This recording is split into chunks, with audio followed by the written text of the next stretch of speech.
They say the heat in Louisiana makes you do crazy things. For me, it drove me to the arms of a man I owned on paper, but who owned me in the dark. I broke every law of God and man to be with him, believing his whispers of a new life in the north. But a predator doesn't love the prey, he only uses it to escape the trap.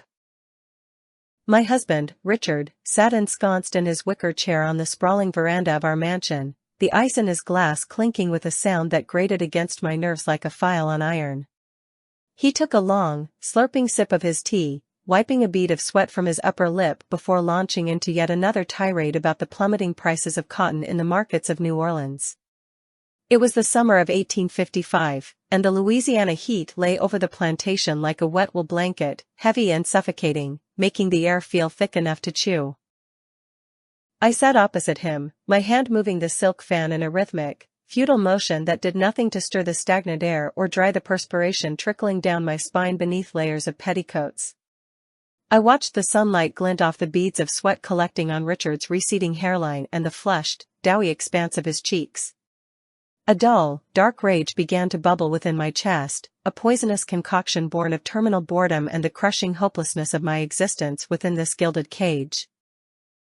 Richard was 30 years my senior, a man whose youth had long since been spent in the pursuit of wealth and whose body had softened into indulgence.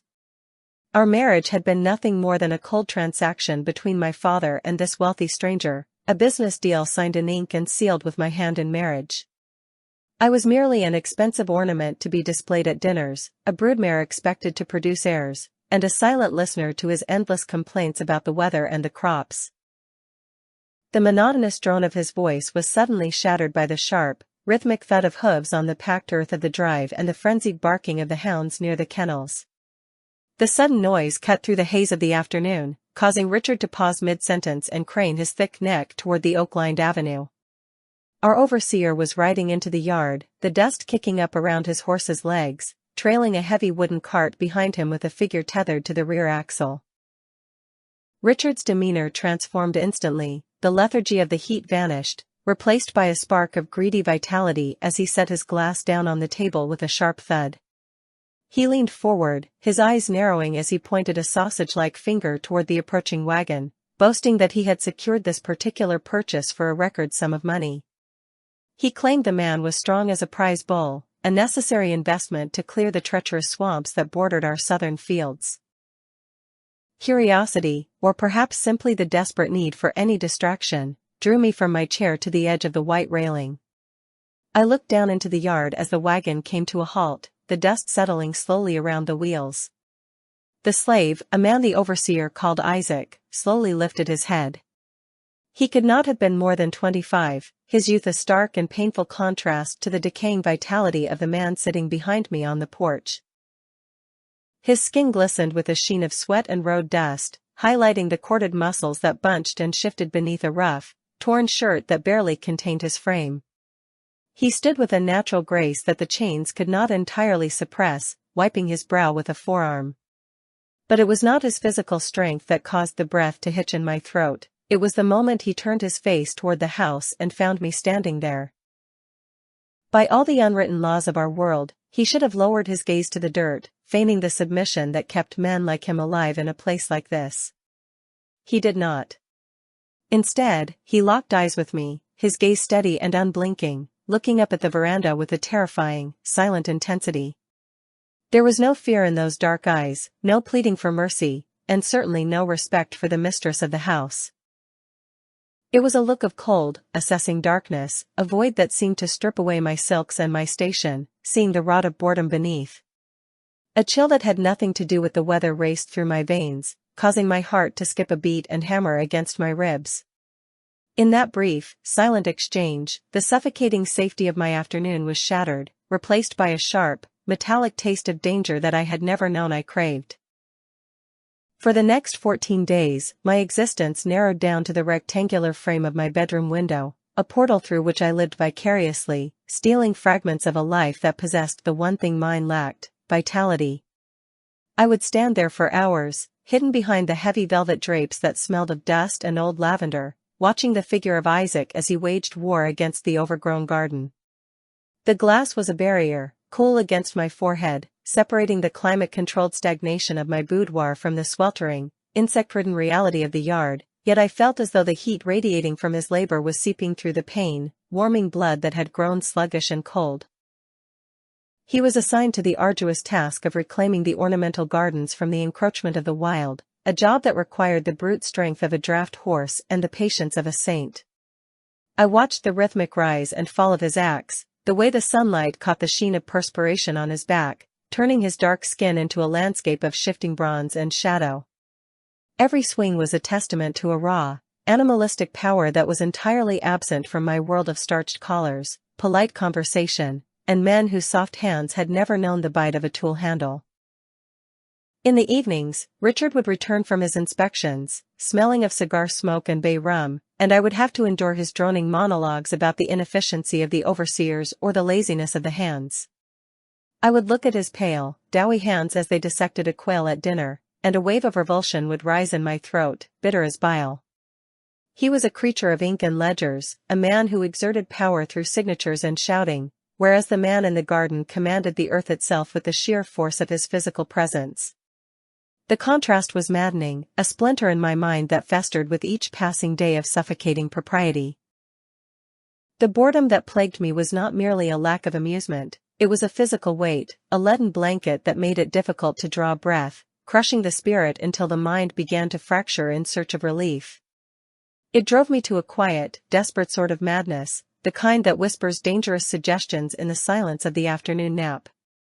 I began to manufacture reasons to leave the sanctuary of the house, inventing complaints about the state of the azaleas or the alignment of the gravel paths, anything that would justify my presence in his vicinity. I would descend the grand staircase, my petticoats rustling like dry leaves, my heart hammering a traitorous rhythm against my ribs as I approached the area where he was working. I would stand over him, feigning the haughty demeanor of the mistress, pointing a gloved finger at a root he had missed or a branch that needed trimming. My voice was sharp, imperious, demanding perfection in a task I knew nothing about, but beneath the harshness of my tone lay a vibration of frantic need, a desire to provoke a reaction, any reaction, from this statue of a man. He would pause in his work, wiping his brow with the back of his hand, and look at me with that same unsettling calmness he had displayed on the day of his arrival. He did not cower, he did not rush to apologize. He simply nodded, his expression unreadable, and corrected the imaginary fault with a single, efficient movement. It was infuriating and intoxicating in equal measure. I felt like a child throwing stones at a sleeping tiger, terrified that it might wake and devour me, yet unable to stop myself from reaching for another stone. One particularly stifling afternoon, I ordered him to transplant a row of heavy rose bushes closer to the veranda, a task that was entirely unnecessary and brutally difficult in the midday sun. I sat on the porch, sipping lemonade, watching him struggle with the stubborn roots, the thorns tearing at his shirt and skin. I told myself I was ensuring the aesthetics of the house, but deep down, in a place I refused to examine, I knew I was testing him, pushing him to see if the facade of the obedient slave would crack and reveal the man beneath. The air between us during these encounters was thick with unspoken things, a tension that was almost palpable, like the static charge before a summer storm. I could feel the weight of his gaze even when his back was turned, a physical pressure on my skin. I wondered what he thought of me, this pale, useless woman in her expensive dresses, ordering him about like a deity while trapped in a cage of her own making. Did he despise me? Did he pity me? Or did he see the hunger in my eyes, the same hunger that surely gnawed at his own belly? Then came a Tuesday that dawned with a sky the color of bruised iron, the air so heavy with humidity that the birds refused to sing. Richard announced at breakfast that urgent business regarding a loan required his presence at the bank in town, a journey that would keep him away until long after sunset. I watched his carriage disappear down the oak-lined avenue, the dust billowing in its wake, and as the silence of the plantation descended upon the house, I felt a sudden, terrifying clarity. The constraints of my life had momentarily evaporated, the jailer was gone, and the inmate was left holding the keys. I spent the morning pacing the drawing room, the tick-tock of the grandfather clock sounding like the countdown to an explosion. I tried to read, but the letters swam before my eyes. I tried to play the piano, but the notes sounded discordant and hollow. The image of the garden burned in my mind, a gravitational pull I could no longer resist. The house felt like a tomb, silent and airless, while outside, life was happening, sweating, bleeding, breathing life. When the sun reached its zenith, hanging directly overhead like a judgmental eye, I could bear it no longer. The servants were busy in the kitchen building or resting in their quarters. The yard was deserted save for the solitary figure working near the southern edge of the lawn. I checked my appearance in the hallway mirror, pinching my cheeks to bring color to my pale face, and opened the heavy front door. The heat hit me like a physical blow, a wall of wet wool that instantly made my dress cling to my skin, but I stepped out into it, leaving the safety of the shadows behind. The sound of the cicadas was deafening, a shrill, vibrating scream that seemed to originate from inside my own head, drowning out the voice of reason that begged me to turn back. I walked across the lawn, the grass dry and brittle under my thin slippers, moving toward the old oak tree that stood sentinel at the edge of the cleared land. Isaac was there, tasked with bringing down a massive, dead limb that hung precariously over the path. He was shirtless now, his shirt discarded on a nearby stump, and his torso was a map of scars and muscle, glistening with sweat that ran in rivulets down his spine. He was swinging the axe with a rhythmic, hypnotic cadence, thwack, pause, thwack, chips of wood flying like shrapnel with every impact. I stopped a few feet away, just outside the reach of his swing, and watched him. The smell of fresh cut wood and damp earth filled my nostrils, mingling with the musk of his exertion. He must have sensed my presence, for the rhythm of the axe faltered, then stopped. He lowered the tool, resting the handle against his leg, and turned slowly to face me. His chest heaved with the effort of his labor, his skin slick and gleaming in the merciless light. Once again, he did not look at his feet. He looked straight at me, his dark eyes locking onto mine with a directness that stripped away my status, my name, and my marriage, leaving only a woman standing before a man. In that moment, the silence of the garden was absolute, the cicadas seemed to hold their breath, and the world narrowed down to the space between us. I felt a wave of dizziness, a vertigo born of heat and adrenaline. The power dynamic shifted violently. I was the mistress, yes, but here, under the ancient oak, with the sweat trickling down my neck and my heart pounding like a trapped bird, I felt agonizingly vulnerable. I needed to reassert control, to remind both of us of the order of things, or perhaps simply to bridge the gap that terrified me. "Water," I said, my voice sounding strange and thin in the heavy air. "Give me some water." It was a ridiculous command. I could have walked 10 paces to the house and had a crystal goblet of iced lemonade brought to me on a silver tray. Instead, I was demanding a drink from the battered tin bucket that sat in the dirt, the water warm and likely shared by the other field hands. It was a test, a provocation, a crossing of a line that could never be uncrossed. He looked at me for a long moment, his expression unreadable, his chest rising and falling. Then, slowly, deliberately, he bent down and picked up the gourd ladle from the bucket. He dipped it into the water, the liquid swirling dark and cool, and straightened up. He did not extend his arm fully, he held the ladle close to his chest, forcing me to step forward, to close the distance between us until I could feel the heat radiating from his skin. I took a step, then another, my eyes never leaving his face. I reached out for the ladle, my hand trembling slightly in its lace glove. As my fingers closed around the rough wooden handle, they brushed against his. The contact was electric, a shock that jolted through my arm and settled deep in my belly. His skin was calloused, hard, and burning hot, a stark contrast to the cool dampness of the wood. I did not pull away. I stood there, frozen, my hand covering his on the handle of the ladle, breathing in the scent of him, earth, salt, and the sharp tang of pine pitch. It was the smell of something wild, something untamed, and it intoxicated me more than the strongest wine in Richard's cellar. I saw his nostrils flare, saw the way his eyes darkened as he inhaled the scent of my rose water perfume, a delicate, artificial fragrance that must have seemed alien and heady in this place of sweat and labor. For a heartbeat, time suspended. We were statues locked in a tableau of forbidden intimacy, the ladle a bridge between two worlds that were never meant to touch. I saw the pulse beating in the hollow of his throat, a frantic rhythm that matched my own. He did not let go of the ladle, and neither did I. We were sharing the weight of it, sharing the moment, and in his eyes, I saw the same recognition of danger that I felt, a mutual acknowledgement that we were standing on the precipice of a cliff. Then, the madness took hold completely. It was no longer enough to watch, to command, to play these safe little games of proximity. I needed to shatter the glass. I needed to burn the house down to feel the heat of the flames. I realized then that I held the match, and my hand was steadying to strike it. I looked up into his face, summoning every ounce of the arrogance I had been bred to possess, using it as a shield for the trembling desire underneath. "Tonight," I whispered, the word hanging heavy in the stagnant air. "After sunset." The old drying shed behind the stables. I saw his eyes widen slightly, a flicker of shock breaking through his composure. He knew, as well as I did, what I was suggesting. It was a death sentence for him if we were caught, and social ruin for me, but in that moment, the risk only fed the fire. He did not answer immediately, and for a second, panic flared in my chest. What if he refused? What if he walked away? The humiliation would be unbearable. I tightened my grip on the ladle, my voice hardening into steel. "If you are not there," I hissed, leaning in closer so that only he could hear the venom in my words, "I will go to my husband the moment he returns.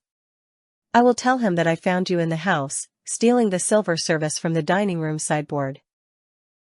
It was a monstrous threat, a lie that would see him whipped within an inch of his life, perhaps even hanged. I saw the realization of this wash over him, the understanding that his life was now held in the palm of my manicured hand. The tension in his jaw tightened, the muscles in his forearm bunching under my fingers. I waited, my breath caught in my throat, watching the calculation behind his eyes. Then, slowly, a change came over his face. The corner of his mouth quirked upward, not in a smile of submission, but in a dark, knowing smirk that sent a shiver of ice down my spine despite the heat. It was a look of complicity, of shared damnation. He understood the game now, and worse, he seemed to accept the stakes. He did not look away, he held my gaze, and with a slow, deliberate motion, he nodded once. He released the ladle, leaving it in my grasp. The sudden loss of his warmth on my hand felt like an amputation. I brought the water to my lips, my hand shaking so badly that I spilled some of it down the front of my bodice, the cool liquid soaking into the silk. I drank, not tasting the water, tasting only the metallic tang of fear and anticipation. I turned on my heel and walked back toward the house, leaving him standing under the oak tree, the sound of the axe resuming its rhythmic, violent swing behind me, counting down the hours until the sun would set. Our illicit connection began not with a surrender, but with a command, a desperate and imperious attempt to wring some drop of sensation from the dry sponge of my existence. In the beginning, during those first clandestine meetings in the suffocating darkness of the old drying shed, I labored under the heavy delusion that I was the one holding the reins of our shared destruction. I saw myself as the sculptor and Isaac as the clay, a living instrument I had chosen to alleviate the crushing weight of the Louisiana summer. I would stand in the shadows of the timber structure, the air thick with the scent of cured tobacco and dry rot, and issue my orders with a voice that trembled not from fear, but from the sheer, intoxicating rush of transgression. I treated him as an object, a tool for my own pleasure, demanding his presence and his touch with the same haughty entitlement I used when ordering tea from the house slaves. I made him wait in the stifling heat until I could slip away from the main house, enjoying the knowledge that he had no choice but to remain there, sweating in the dark, until I arrived. When I finally pushed open the creaking door, I expected, no, I demanded, total submission, a physical obedience that reinforced the hierarchy of the daylight world even as we shattered its moral laws in the dark. For the first week, the dynamic seemed to hold, or perhaps I was simply too blinded by my own arrogance to see the cracks forming in the porcelain of my authority. I would dictate the terms of our encounters, telling him when to touch me and when to stop, treating his body as a landscape I had conquered by right of purchase. He obeyed, his face often obscured by the shadows, his movements efficient and compliant, yet there was a density to his silence that I failed to interpret correctly. I mistook his quietness for awe or fear, never suspecting that behind those dark, unblinking eyes, a ledger was being kept, and the debts were mounting with every humid night. But the nature of such a fire is that it consumes the hand that lights it, and very soon, the boundaries I thought were made of iron turned out to be nothing more than smoke. The adrenaline became a physical necessity, a drug that coursed through my veins and made the daylight hours agonizingly dull. I found myself counting the minutes until sunset, my hands shaking as I poured Richard's coffee, my mind replaying the rough texture of Isaac's skin against mine. The contrast between the raw, earthen power of the slave and the decaying, soft indulgence of my husband became a source of constant, nauseating fascination. Richard, in his oblivious self-absorption, began to notice the change in my demeanor, though his understanding of it was filtered through the lens of his own prejudices. He remarked on my jittery hands and the flush that would rise to my cheeks without warning, attributing these symptoms to the oppressive weather or the fragile constitution of the female gender. He would pat my hand with his clammy palm, offering me smelling salts or suggesting I spend more time resting in the darkened parlor, never dreaming that the fever consuming his wife was not a sickness of the body, but a rot of the soul. He dismissed my restlessness as female troubles, a diagnosis that allowed him to ignore me with a clear conscience while he focused on his ledgers and his whiskey. His ignorance was a shield, but it was also an insult. It proved how little he truly saw me, how little he regarded the woman who shared his bed. To him, I was a fixture of the house, incapable of agency, let alone treachery of this magnitude. This dismissal only fueled my reckless desire, pushing me deeper into the labyrinth I was building, making me careless with my glances and my tone when I encountered Isaac in the yard. Isaac, for his part, began to change. The shift was subtle at first, visible only to someone who was watching him with the obsessive intensity that I was. The deferential slump of his shoulders began to straighten when we were alone, the speed with which he obeyed my commands slowed by a fraction of a second, just enough to signal that his compliance was a choice, not a reflex.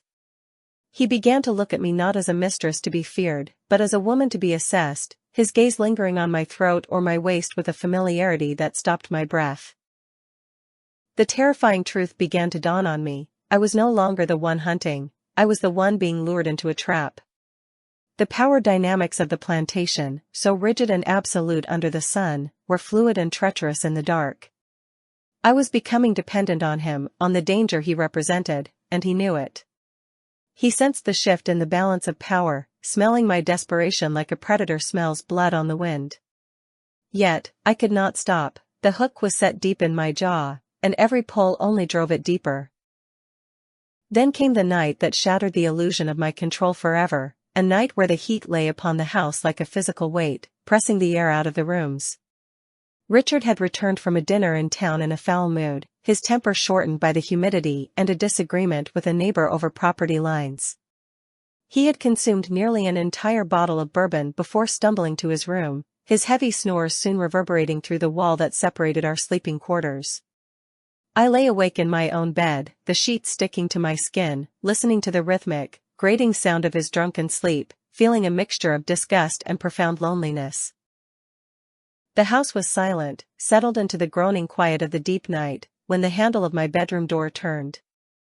It was a slow, deliberate sound, the brass mechanism clicking softly in the stillness. My heart hammered against my ribs, a frantic bird trapped in a cage. I assumed it was Richard, perhaps waking in a stupor and confusing the doors, but when the panel swung open, the figure framed in the faint moonlight of the hallway was not the bulky, stumbling form of my husband. It was Isaac. He stepped into the room with the silent grace of a panther, closing the door behind him with a soft click that sounded like a gunshot in the quiet room. My breath caught in my throat, a scream rising to my lips, born of pure, unadulterated shock. He was in the main house. He was in my bedroom. The sheer, suicidal audacity of the act paralyzed me for a heartbeat. If he were found here, there would be no trial, no questions, he would be torn apart by dogs or hanged from the oak tree before sunrise. I sat up, clutching the thin sheet to my chest, my mouth opening to demand he leave, to scream for help, to do something that would restore the sanity of the world. But before I could utter a sound, he was there, moving across the room with terrifying speed. He reached the bed and placed a hand over my mouth, his palm rough and smelling of earth and metal. The scream died in my throat, turning into a muffled whimper against his skin. He leaned close, his face inches from mine, his eyes dark pools reflecting the moonlight. "Quiet," he whispered, the word a mere breath against my ear. "One sound, and we both die." The threat was simple, brutal, and undeniably true. He did not look afraid, there was no trembling in his hand, no sweat of panic on his brow. He looked calm, terrifyingly focused, like a man who had weighed the cost of his soul and found the price acceptable. He slowly removed his hand from my mouth but kept his face close to mine, invading my space, breathing the same air. You must be mad," I hissed, my voice trembling so violently I could barely form the words. Get out. Get out before I wake him."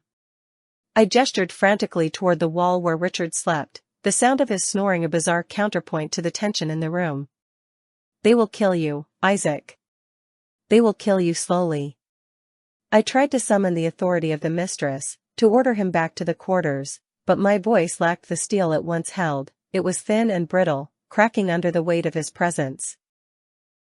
He smiled then, a cold, humorless expression that chilled the blood in my veins. "And what will happen to you, mistress?" he asked softly, using the title like a weapon, twisting it into a mockery. "Do you think Richard will forgive this? Do you think he will believe you were innocent when I tell him about the shed? When I describe the mole on your thigh? When I tell him how you begged?" The words hit me like physical blows, stripping away my defenses one by one. He knew. He understood the trap perfectly. He knew that my reputation, my position, my very life depended on Richard's ignorance. If Isaac was caught, he would die, yes, but he would ensure that he dragged me down into the mud with him. He would expose every sordid detail, every secret meeting, painting a picture of a depraved wife who seduced a slave. In the eyes of society, I would be a monster, a pariah, ruined beyond redemption. Richard, in his drunken rage and wounded pride, might kill me himself. "I am not playing your game anymore," Isaac said, his voice dropping an octave, becoming a low rumble of command. He sat on the edge of the bed, his weight dipping the mattress, bringing him closer. "You think you own me because you bought a paper? Tonight, we see who owns who." He reached out and took a lock of my hair, twirling it around his dark finger, a gesture of intimacy that was both tender and terrifyingly possessive. I stared at him, tears stinging my eyes, realizing with a jolt of horror that the dynamic had entirely inverted. He was not the slave in this room, I was. He held the power of life and death over me, and he was wielding it with a cruelty I had not anticipated. The fear that gripped me was absolute, but beneath it, entwined with the terror, was a dark, shameful current of arousal. The danger, the proximity of the sleeping husband, the sheer forbidden nature of his presence in my bed, it was a heady, poisonous cocktail. "Take off your nightdress," he ordered, not whispering this time, his voice a normal speaking volume that seemed deafening in the silence. I froze, my eyes darting to the wall. "He will hear," I whispered, pleading now. "Please, Isaac, not here. Not like this." I was begging him, the mistress begging the slave, and the realization burned me like acid. I was no longer the director of this play, I was merely a prop. "He is drunk," Isaac said dismissively, not breaking his gaze. "He hears nothing. But I hear you. And I am telling you to take it off." He waited, his hands resting on his knees, watching me with that predatory patience. He wasn't going to force me physically, he didn't have to. He was forcing me psychologically, using my fear and my secrets as leverage to break my will. He wanted me to do it myself, to participate in my own degradation. My hand shook uncontrollably as I reached for the ribbons of my gown. Every instinct screamed at me to run, to scream, to fight, but the paralyzing fear of exposure held me fast. With trembling fingers, I undid the ties, the silk sliding down my shoulders, exposing me to the cool air and his burning gaze. I felt naked in a way that had nothing to do with clothing, he was seeing my cowardice, my weakness, my absolute submission. He did not touch me immediately. He just looked, his eyes traveling over my body with a proprietary air, savoring his victory. He was establishing his dominion, marking his territory not with a brand, but with the weight of his will. "Good," he murmured, the praise sounding like an insult. "Now, you will do exactly as I say. And you will not make a sound." That night, the boundaries of my world dissolved completely. Inches away from the man who legally owned us both, Isaac dismantled me. He forced me to perform acts of servitude that mirrored his own station, reversing the roles until I could no longer remember who I was supposed to be. He made me touch him, serve him, worship him, all in a silence that was thick with the threat of discovery. Every creak of the bedsprings, every shift in Richard's snoring sent a spike of terror through me, but Isaac was relentless. He used my body to exorcise his own demons, to vent his rage against the system that enslaved him, taking out his anger on the symbol of that oppression, me. And to my eternal shame, I did not just endure it. In the twisted, feverish dark of that room, stripped of my power and my pretense, I responded to it. I became an accomplice in my own undoing, bound to him now not by a whim, but by a chain of shared secrets and mutual destruction that was stronger than any iron shackle. When he finally left, slipping out into the pre-dawn gray like a ghost, he left me broken, weeping silently into my pillow, knowing that I belonged to him completely, and there was no way back. I became a phantom haunting the corridors of my own life, a pale and insubstantial echo of the woman I had been only months prior.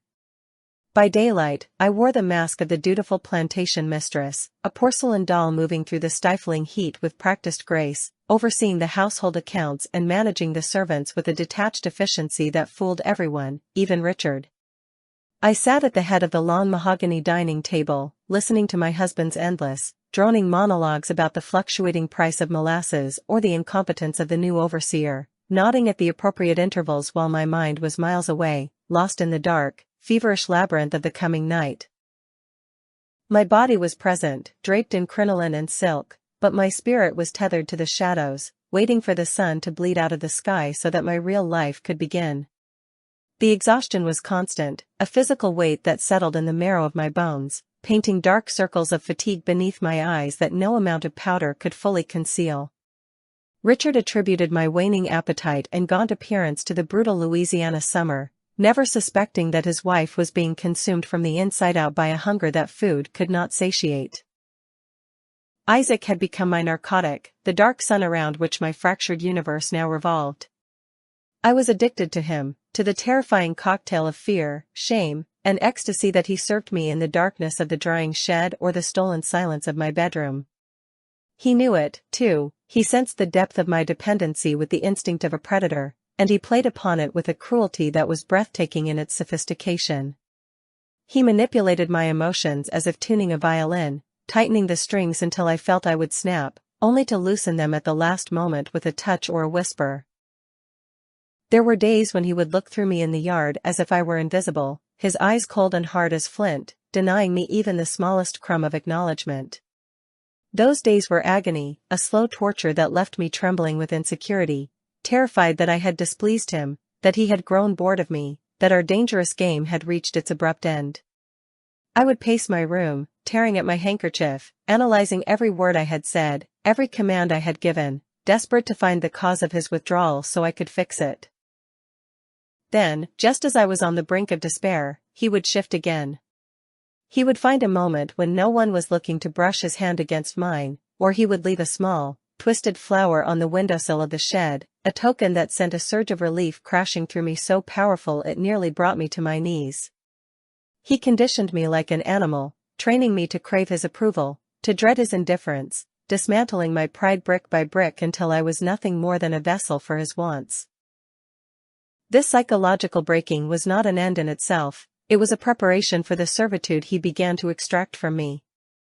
It started with small things, requests that seemed trivial in the grand scheme of our illicit affair, manageable risks that I could rationalize as gifts for a lover. He complained of the meager rations given to the field hands, the cornmeal mush that turned to cement in the belly, and asked if I could bring him something from the main house larder. I began to steal for him. I, the mistress of the plantation, became a common thief in my own home, creeping into the pantry after the cook had retired to wrap slices of cured ham and biscuits in linen napkins. I would hide the food in the folds of my dress, my heart hammering a frantic rhythm against my ribs as I walked past the servants, terrified that the smell of the smoked meat would betray me.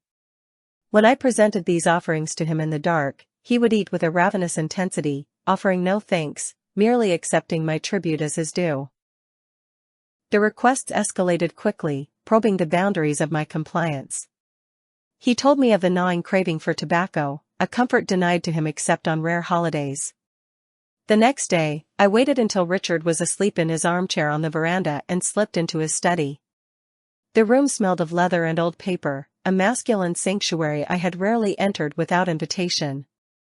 I opened his humidor, my hand shaking so violently I nearly dropped the lid, and stole a handful of his finest Virginia blend.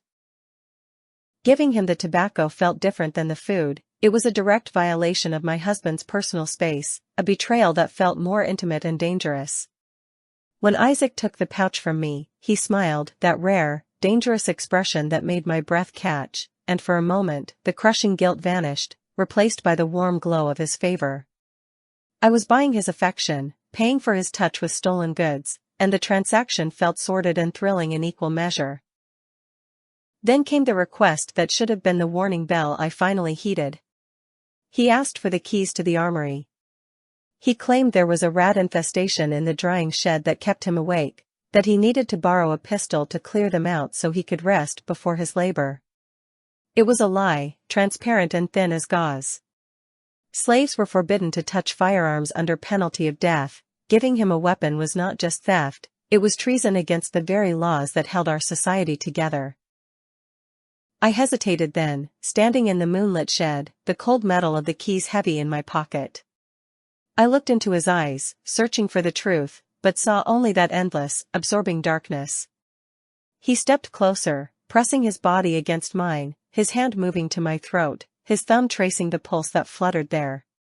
He whispered that he needed to feel safe, that he needed to know I trusted him, that if I loved him, I would give him the means to protect himself. I gave him the keys. I handed over the instrument of potential murder because I was more afraid of him walking away than I was of the consequences. I told myself he only wanted to feel like a man, to hold the weight of power in his hand for a night. I retrieved them before dawn, replacing them on Richard's hook, but the act changed something fundamental between us. He now knew that there was nothing I would not do, no line I would not cross, to keep him.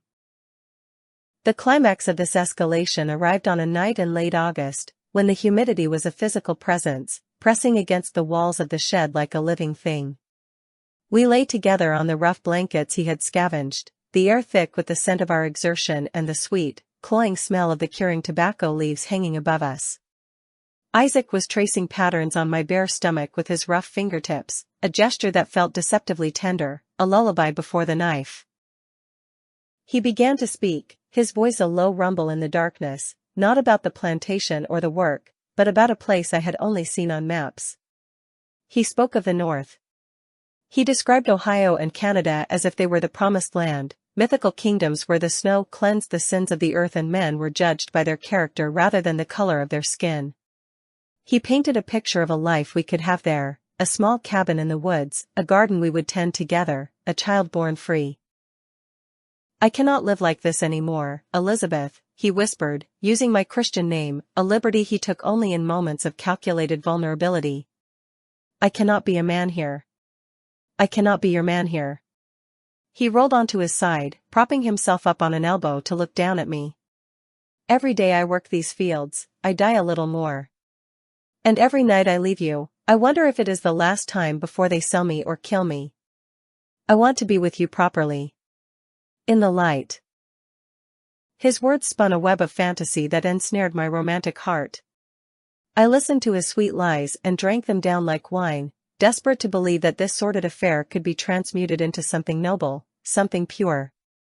I wanted the fairy tale he was offering, the redemption of a great love story that defied the laws of God and man. I forgot, in that moment, that he was a man desperate for freedom and I was the key to his cage.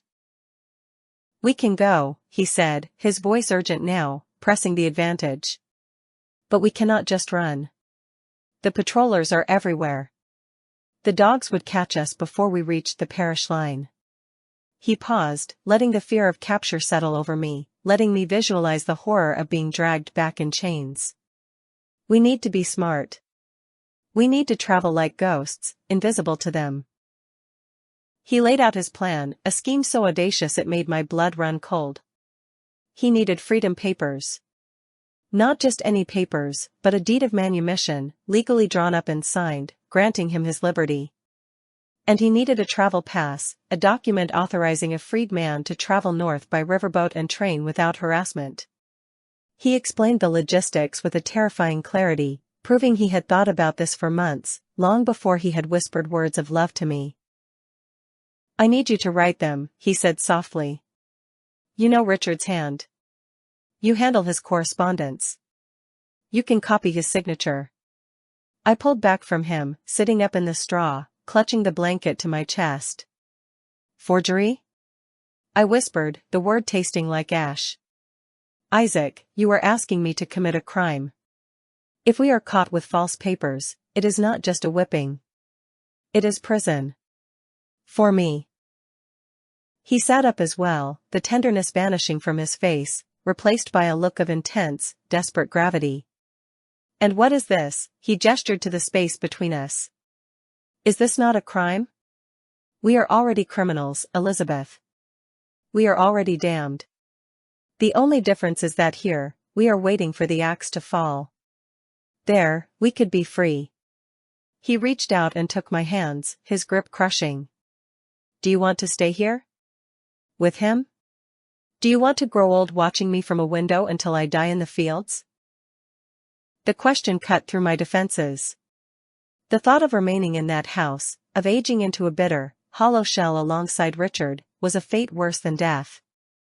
Isaac offered a lifeline, a terrifying, jagged hope. But the specifics of his demand were a nightmare. I need the seal, he continued, relentless. The wax seal Richard keeps in his desk. The papers must look official. Without the seal, they are worthless paper. I trembled violently, the reality of what he was asking crashing down on me. Forging my husband's signature, stealing his official seal, these were acts that would strip me of every protection my race and class afforded me. If I were caught, Richard would not just divorce me, he would destroy me. He would have me committed to an asylum for the insane, locked away in a padded cell where no one would ever hear my name again. Or worse, he would send me to a convent in the deepest swamps, to rot in penance for the rest of my days.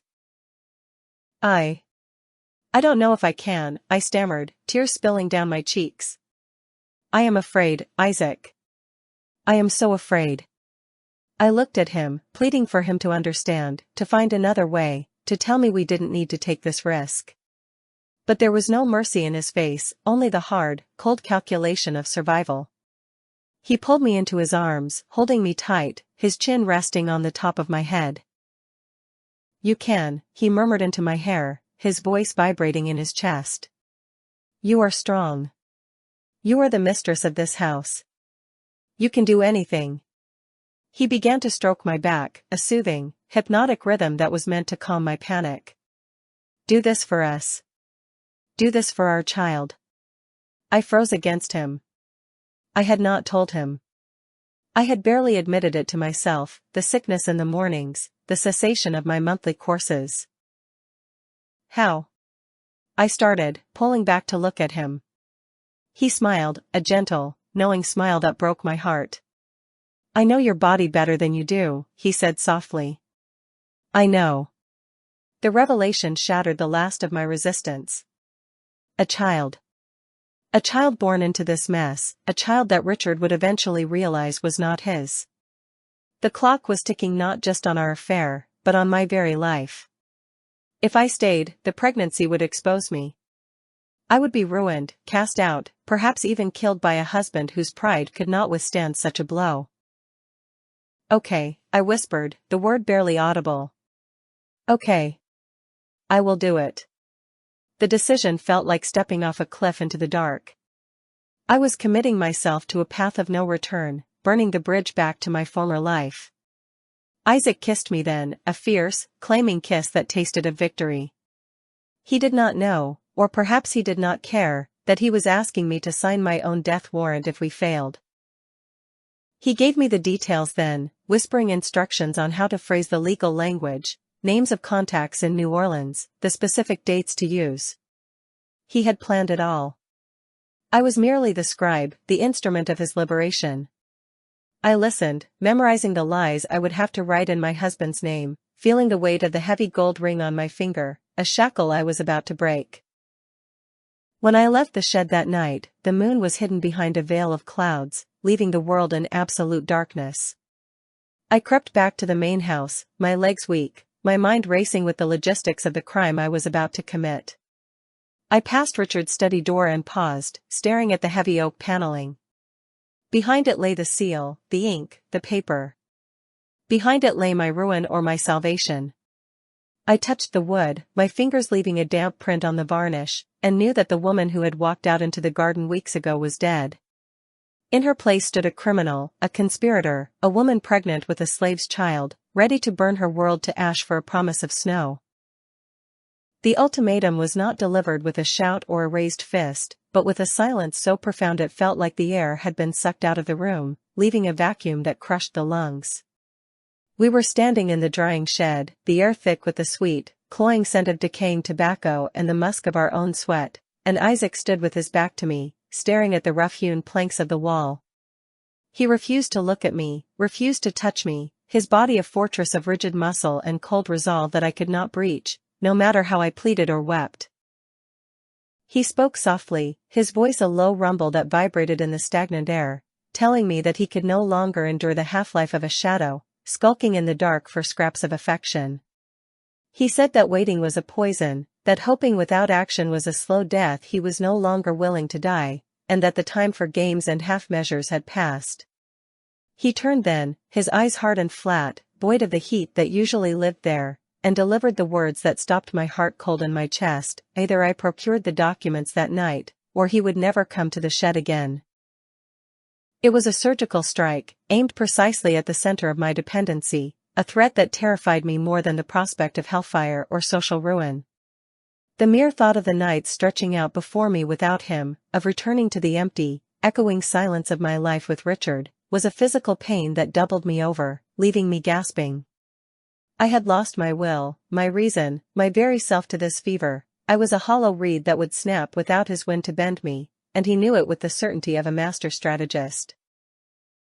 I looked at him, seeing the man who had dismantled my world brick by brick, and I knew that I would burn the rest of it down to the ground just to keep him for one more hour.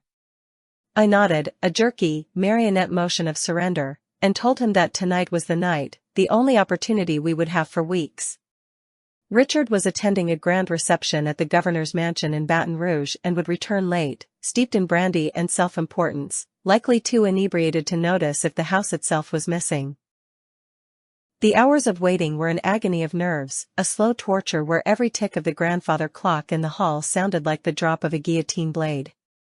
I sat in the parlor, dressed in a gown of pale blue silk that felt like a shroud, pretending to embroider a handkerchief while my hands shook so violently I pricked my fingers until the white linen was spotted with tiny stars of red blood. I was a prisoner in my own home, a ghost haunting the furniture, waiting for the jailer to return so I could steal the keys to my own destruction. The sound of the carriage wheels crunching on the gravel drive around midnight sent a jolt of adrenaline through me that was sharp as a knife, nearly causing me to cry out. I heard the heavy thud of the front door, the slur of Richard's voice as he dismissed the driver with a curse, and the stumbling, heavy-footed tread of his boots on the polished floor of the hall. He entered the parlor, his face flushed a deep, unhealthy crimson, his cravat undone and hanging loose around his neck like a noose, a caricature of a gentleman. He smelled of stale cigar smoke, expensive French brandy, and the sour sweat of a fat man in a wool coat who had eaten too much rich food. He looked at me with bleary, unfocused eyes, muttered something incoherent about the governor being a fool and the roads being a disgrace, and then collapsed onto the velvet settee. I helped him up, repulsed by the damp heat of his skin and the weight of his arm on my shoulders, and guided him up the stairs to his bedroom, playing the role of the solicitous wife while my mind raced with the crime to come. It took nearly an hour for his snoring to settle into the deep, rhythmic rattle of the comatose drunk, a sound that vibrated through the floorboards. I stood outside his door, pressing my ear to the wood, listening to the sound of his oblivion, ensuring that he was truly under before I dared to move. I turned and walked down the hallway toward his study, my slippered feet making no sound on the Persian runner. The house was silent, the servants long since asleep in their quarters, and the shadows stretched long and distorted across the walls, looking like accusing fingers pointing at my treachery. I pushed open the heavy oak door of the study, the hinges groaning softly in protest, a sound that seemed to echo like a scream in the quiet house. The room was Richard's sanctuary, a place of leather books, hunting trophies, and the smell of money and ink, a masculine domain I was forbidden to enter. Moonlight filtered through the heavy velvet drapes, illuminating the massive mahogany desk that dominated the room like an altar to commerce. This was the seat of his power, the place where he bought and sold lives, and I was about to desecrate it. My heart hammered against my ribs like a trapped bird as I moved behind the desk, feeling the cold leather of his chair against my legs. I opened the top drawer, my fingers fumbling in the dim light, searching for the small, heavy box that contained his personal seal. I found it tucked behind a stack of ledgers, a cold cylinder of brass that felt heavy with authority and danger. I grabbed a sheaf of his official letterhead, the paper thick and creamy, and a bottle of ink, my breath coming in shallow, terrified gasps that fogged the air. A shadow detached itself from the corner of the room, making me jump and nearly drop the inkwell, a scream dying in my throat. It was Isaac. He had slipped in through the French doors I had left unlatched, moving as silently as smoke, a part of the darkness itself. He did not speak, did not offer comfort, he simply stood in the darkness of the heavy curtains, his eyes fixed on the papers in my hand. He was the overseer now, the silent judge, watching to ensure the work was done to his satisfaction. I sat at my husband's desk, dipping the quill into the ink, my hand trembling so badly I feared I would blot the page and ruin everything before I had even begun.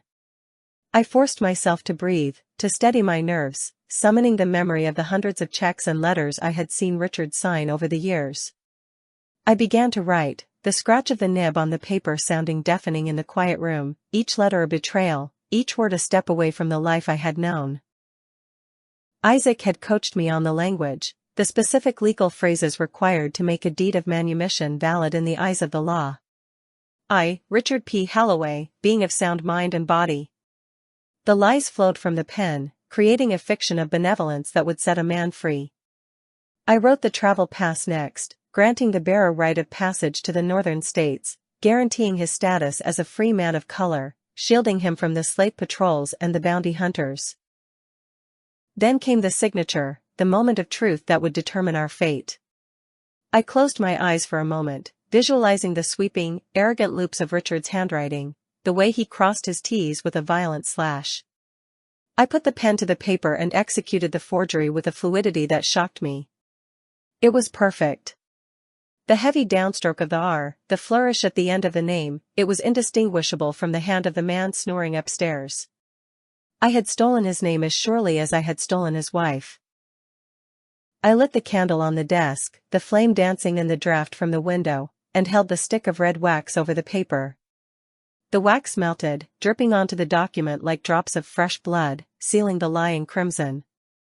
I pressed the brass seal into the hot wax, holding it there until it set, imprinting the crest of the plantation onto the instrument of its betrayal. It was done. The crime was complete, and there was no going back. Isaac stepped forward then, moving into the pool of candlelight like a specter summoned by the ritual. He reached out and took the papers from the desk, lifting them to inspect my work with a critical eye. He nodded slowly, a look of intense, hungry satisfaction crossing his face, a look that had nothing to do with me.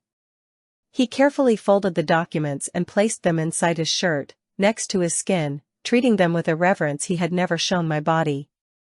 Then he looked at me, really looked at me, for the first time that night. "The money," he whispered, his hand extended, palm up. I reached into the pocket of my dress and pulled out a heavy velvet pouch that clinked softly. Inside was every coin I had been able to pilfer from the household accounts over the last month, along with my grandmother's emerald brooch and a diamond ring I had claimed was lost in the garden. It was a small fortune, enough to start a new life, enough to buy land, enough to disappear forever. He took the bag, weighing it in his hand, his eyes gleaming with the reflection of the candle and the promise of gold.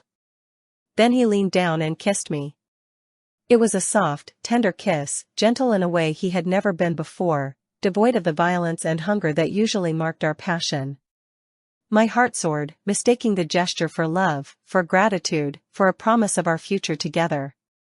I did not know then that it was the kiss of Judas, a final performance to seal the deal before the curtain fell. We whispered the plan one last time in the shadows of the study, our heads bowed together like conspirators. He would leave tonight, taking the fastest horse from the stable, riding hard for the port of New Orleans before the alarm could be raised. He would secure passage on a steamer heading up the Mississippi, using the papers to blend in with the free laborers.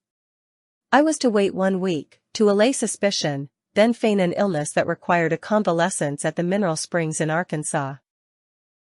From there, I would travel north to meet him in Cincinnati, crossing the line into freedom to join him. It was a desperate, fragile plan, held together by hope and deceit, but in that moment, it seemed like the only path to salvation.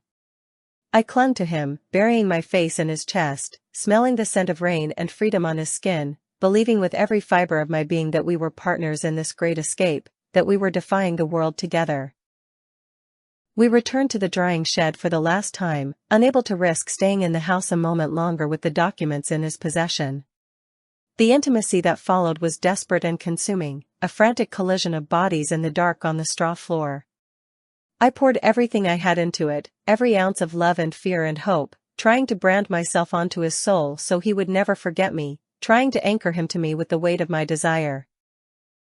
But even as I held him, whispering frantic promises of love against his neck, I felt a strange distance in him, a coldness that the heat of our bodies could not dispel. He was there physically, his body moving with mine, but his mind was already gone, traveling miles ahead. He was silent, his eyes open and staring over my shoulder at the small, high window of the shed. He was not looking at me, he was looking at the square of night sky, at the stars that guided the way north. When it was over, he dressed quickly, his movements efficient and devoid of sentiment, checking the load of his pistol. He checked the papers in his shirt, patted the pouch of money at his waist, and picked up his cap. There were no long goodbyes, no tearful parting, no looking back. He simply touched my cheek once, a fleeting, dry touch, and told me to be brave, to follow the plan, to meet him at the river in 7 days. I stood in the doorway of the shed, wrapped in a rough blanket, and watched him slip away toward the stables. He moved like a phantom, blending into the shadows until he was gone, swallowed by the night and the mist. I waited until I heard the muffled sound of hooves on the soft earth, the sound of the stallion being led away, before I allowed myself to breathe, the silence of the night rushing back in to fill the space he had left. I crept back into the house, up the stairs, and into the cold, empty expanse of my bed, feeling older than I had ever felt in my life. Richard was still snoring on the other side of the wall, oblivious to the fact that his wife had just robbed him of his property and his pride. I lay there, shivering despite the heat, clutching the pillow where Isaac's head would never rest, telling myself that it was just 1 week. Just 7 days until my life truly began. But as the first gray light of dawn began to bleed through the curtains, turning the room the color of ash, a cold knot of dread settled in my stomach. The euphoria of action was fading, replaced by the crushing weight of what I had done. I had committed a felony. I had betrayed my race, my class, and my husband. And I had placed my entire existence in the hands of a man who had looked at the open window with more longing than he had ever looked at me. 3 days passed in a blur of chaotic noise and frantic motion, a sharp contrast to the suffocating stillness that had characterized my life before the escape. The plantation was transformed into a hive of angry wasps, buzzing with the fury of a master whose property had dared to steal itself away in the night. The discovery was made at dawn on the first day, when the stable boy found the stall of Jupiter, Richard's prized black stallion, empty and the heavy padlock lying broken in the dust. Richard's rage was a terrifying thing to behold, a physical force that seemed to shake the very foundations of the house. He stormed through the yard, his face a mask of purple fury, whipping the stable hands for their negligence until their cries joined the cacophony of the hounds baying in the kennels. He was convinced, in his arrogance, that Isaac was merely a runaway, a foolish slave who would be caught in the swamp before the sun was high, dragged back by the dogs to serve as a bloody example to the others.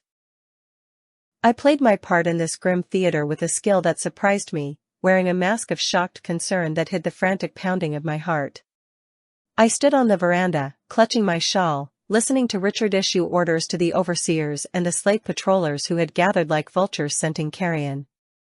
I watched them ride out, a cavalcade of armed men and tracking dogs, and behind my hand, I whispered a silent prayer to a god I had likely forsaken, praying for the rain to wash away the scent, for the river to be wide, for the horse to be swift. The hours of those first 3 days stretched into eons, marked only by the rising and setting of the sun and the return of empty-handed search parties. I lived in a state of feverish suspension, my nerves stretched so taut they hummed like wire in the wind. Every time a rider approached the house, my blood would freeze, terrified that I would see a body draped over a saddle, or worse, a man in chains, beaten but alive, ready to point an accusing finger at the mistress who had freed him. But they found nothing. The reports came back the same, the tracks vanished at the riverbank, lost in the mud and the flowing water. Richard roared and cursed, drinking heavily into the night, smashing crystal glasses against the fireplace in his frustration. I sat in the corner, embroidering with trembling hands, nursing a secret, burning coal of hope in my chest. The lack of capture meant success, it meant the plan was working, that Isaac was moving like a ghost toward the city, paving the way for our reunion. I told myself stories in the dark to keep the terror at bay, visualizing Isaac in New Orleans, navigating the crowded docks with the confidence of a free man. I imagined him securing our passage, buying the tickets, looking at the Northern Star and thinking of me. I convinced myself that his coldness on that last night was merely focus, the necessary detachment of a soldier going into battle. He was waiting for me. He had to be. The alternative was a void so black I could not bear to look into it. Then came the morning of the 4th day, waking me not with the sound of hounds or shouting, but with a profound, violent sickness that roiled in my gut. I barely made it to the porcelain basin on the washstand before my stomach betrayed me, emptying itself with a force that left me gasping and weak, kneeling on the cold floorboards. I wiped my mouth with the back of my hand, trembling, and pulled myself up to look into the looking glass that hung above the dresser. The face that stared back at me was gaunt and pale, the eyes wide with a dawning, horrific realization. I had denied the signs for weeks, attributing the missed courses to stress, the fatigue to the heat, the nausea to the food. But staring at my own reflection in the unforgiving light of morning, the lie disintegrated. My hand moved instinctively to my stomach, resting on the flat linen of my nightdress. I was carrying a child. The world seemed to tilt on its axis, the room spinning in a slow, nauseating circle. A child. A child conceived in the darkness of a drying shed, a child of mixed blood that would be impossible to hide, impossible to explain. The timeline of my deception had just collapsed, I did not have months to plan, I barely had weeks before the changes in my body would become visible to the sharp eyes of the house servants, and eventually, to Richard. The urgency of my departure became a physical panic. I needed to leave. I needed to leave now, illness or no illness, plan or no plan. I began to formulate a frantic strategy, thinking I could claim the vapors, demand to be sent to the coast immediately. I was pacing the room, my mind racing like a trapped animal, when the sound of a buggy crunching on the gravel drive below drew me to the window. It was the sheriff. He climbed down from his carriage, a heavy, sweating man in a dust-stained coat, removing his hat as he walked up the steps. My heart leaped into my throat. Had they found him? Was he downstairs, shackled in the wagon? I pressed my face to the glass, straining to see, but the buggy was empty. There was no prisoner. Just the sheriff, looking grave and uncomfortable as he was shown into the house by the butler. I did not wait to be summoned. I dressed with frantic haste, my fingers fumbling with buttons and laces, and descended the stairs, my legs feeling like lead. I stopped outside the library door, pressing myself against the wall, listening to the murmur of voices inside. Richard's voice was loud, demanding, while the sheriff's was low, apologetic, delivering news that he clearly wished he did not have to bring. "We found the horse, Mr. Holloway," the sheriff was saying. "Abandoned near the levee in New Orleans. Fine animal like that, hard to miss. But the man is gone." I let out a breath I didn't know I was holding, a wave of dizzying relief washing over me. He had made it. He was gone. But the sheriff continued, his next words turning my blood to ice. "We questioned the dock master. He remembers a man matching the description perfectly. Said he walked tall, didn't look like a runaway. He presented papers, Mr. Holloway. A deed of manumission and a travel pass, signed by you, sealed with your official crest." There was a silence in the room, a vacuum where Richard's shock was expanding like a bomb blast. The clerk checked them against the registry. Said they looked authentic as the Bible. He boarded a merchant vessel bound for Nova Scotia yesterday evening. Nova Scotia? Richard whispered, the name sounding foreign and impossible in the humid air of the library. And, was he alone? The question hung in the air, and I closed my eyes, praying for the answer to be ambiguous, for some mention of a reservation, a second ticket, a message left behind. "Alone as a stray dog," the sheriff replied. "Booked passage for one. Paid in gold coin and jewelry, according to the purser. He didn't look back, didn't wait for anyone. Just walked up the gangplank and vanished into the hold." The words hit me like physical blows, each one a hammer strike shattering the glass castle I had built in my mind. Nova Scotia. Not Ohio. Not Cincinnati. He wasn't waiting at the river. He wasn't waiting anywhere. There was no cabin, no garden, no life together. It was all a lie, a magnificent, cruel fiction spun to manipulate a bored, desperate woman into handing him the keys to his cage. He had used me. He had used my body to endure the nights, used my position to steal the supplies, used my infatuation to secure the papers that were his true desire. I sank to the floor in the hallway, the strength draining from my legs as the enormity of the betrayal crushed me. He had never loved me. He had likely despised me, seeing me only as another instrument of the system that enslaved him, a tool to be utilized and then discarded when its purpose was served. He was free, sailing toward the cold, clean air of the north, and I was here, sitting on the floor of the hell he had escaped, carrying the living proof of my treason in my womb. The rest of the afternoon passed in a catatonic haze. The sheriff left. Richard did not come out of the library. The house was silent, a mausoleum holding the corpse of my marriage. I wandered into the dining room, staring at the table set for dinner, at the crystal and the silver, realizing that I was trapped. I had no money, I had given it all to him. I had no allies, I had betrayed them all. I went upstairs to my room as the sun began to set, casting long, blood-red shadows across the floor. I sat on the edge of the bed, staring at the wall, my mind entirely blank, scoured clean by shock. I was waiting for the end, though I did not know what form it would take. Would Richard kill me? Would he throw me out into the street? Part of me hoped he would. Part of me hoped for a violence that would match the pain in my chest. The door opened. It was not a stealthy entrance this time. Richard walked in, and the look on his face was one I had never seen before. The blustering, shouting tyrant was gone. In his place was a man cold as absolute zero, his face a mask of crimson rage that had frozen into something hard and deadly. He did not scream. He did not throw things. He walked to the small vanity table where I kept my personal effects. He held a small wooden box in his hands, my jewelry case. He appended it onto the table. It was empty, save for a few velvet linings. The emerald brooch was gone. The diamond ring was gone. The gold coins I had hoarded were gone.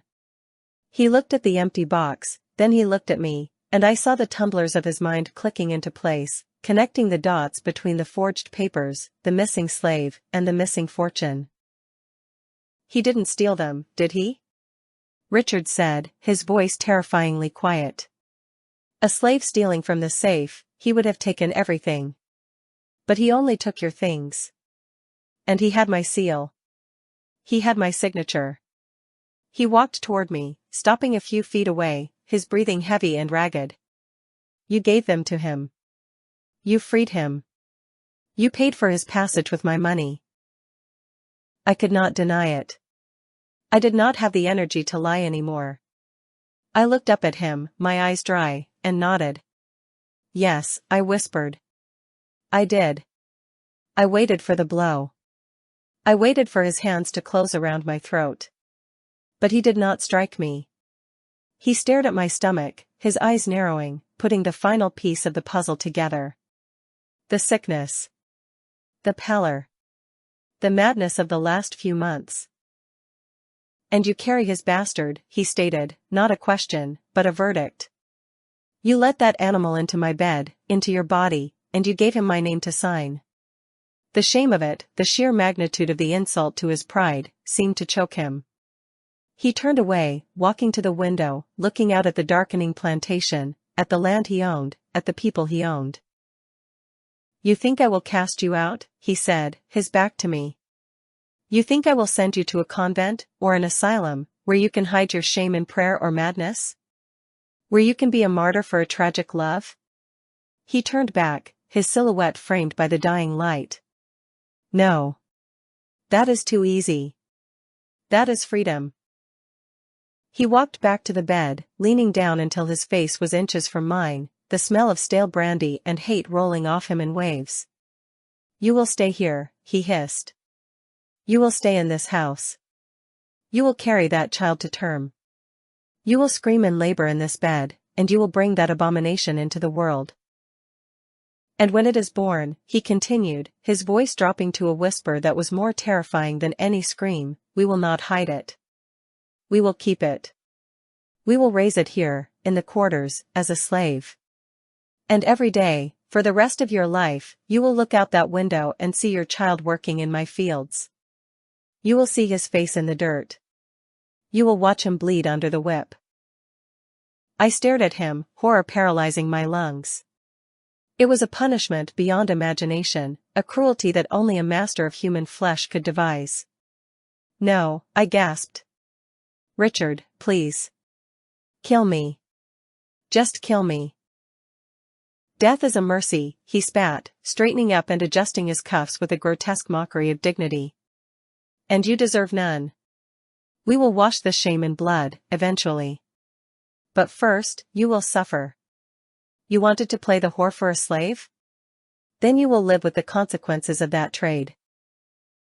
He walked to the door, pausing with his hand on the latch. You are not to leave this room, he ordered. Not until the child comes. The servants will bring you food. You have plenty of time to think about your lover in Canada. I hope the thought of his freedom keeps you warm. He stepped out and locked the door from the outside. The sound of the key turning in the lock echoed like a gunshot, sealing my fate. I sat there in the gathering dark, my hands resting on my stomach, feeling the tiny, microscopic spark of life that was now my curse. I thought of Isaac, standing on the deck of a ship, breathing the salt air, watching the Southern Cross fade behind him. He was free. He had won. He had played the game with a brilliance I could not comprehend, using the only weapons he had, his body and my weakness, to break his chains. And in doing so, he had forged new ones for me, heavier and colder than any iron. I looked at the window, the same window where I had once stood and watched him with such longing, and realized with a crushing, final clarity that the freedom I had stolen for him had become the bricks of my own eternal prison.